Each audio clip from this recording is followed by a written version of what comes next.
देऊळघाट गावात ग्रामपंचायतीचा निष्काळजीपणा।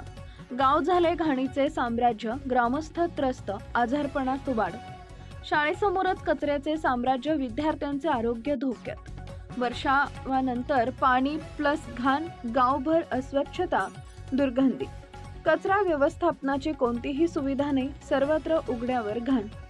प्रशासन व ग्रामपंचायतीचं पूर्णपणे दुर्लक्ष, गावकऱ्यांचा संताप। रिजवान खान अन्याय अत्याचार समिती बुलढाणा जिल्हा संपर्क प्रमुख यांनी स्वखर्चाने घाण साफ करून दाखवला नागरिकत्वाचा आदर्श। ग्रामपंचायत फक्त कागदावर, गावकऱ्यांच्या आरोग्याची काळजी कुणालाच नाही। ग्रामपंचायतीचे डोळे केव्हा उघडणार असा कडक सवाल उपस्थित केला जातोय। गावकऱ्यांचं आरोग्य धोक्यात घालणाऱ्या निष्क्रिय अधिकाऱ्यांवर कारवाई होणार का? यहाँ पे कचरा डालना नहीं, 4-5 बार बोल दिया मुझे है जो है डायरेक्ट मारने का काम करेगा डायरेक्ट। यहाँ पे हमारे ये मुझे है पैसों से उठा रहे पूरी घाट में कूद गई है। ग्राम पंचायत का क्या रूल है इसमें? ये देख रही नहीं ग्राम पंचायत को क्या तुम्हारा गाँव में घान हो रही है और कोई बोलने बताने वाला कोई नहीं यहाँ पर। बार बार बोल रहे हैं हम क्या गाँव में घान मत होने दो, कचरा मत डालो, नालियाँ सही करो।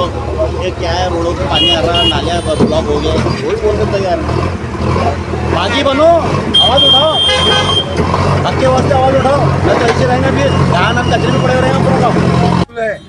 ये पुल पे इतनी घान पड़ी हुई थी बेतूफान, कोई भी आ रहा कोई भी कचरा फेंक रहा। ग्राम पंचायत ने कोई कार्रवाई नहीं करी इस पे अभी तक। न ग्राम पंचायत का कोई इसमें रूल है। ये हमने हमारे पैसों से साफ सफाई करे, हम कर्मचारी बन के साफ सफाई करे। ये ग्राम पंचायत का कोई रूल नहीं है इसके अंदर। आप कभी कोई कचरा फेंकेगा तो उसके जिम्मेदार वही रहेगा, वो उसके नाम की कंप्लेंट भी करेंगे आपण। नवनवीन बातम्या पाहण्यासाठी आजच विदर्भ दूत न्यूज चॅनलला सबस्क्राइब करा आणि बेल आयकॉनला सुद्धा क्लिक करा।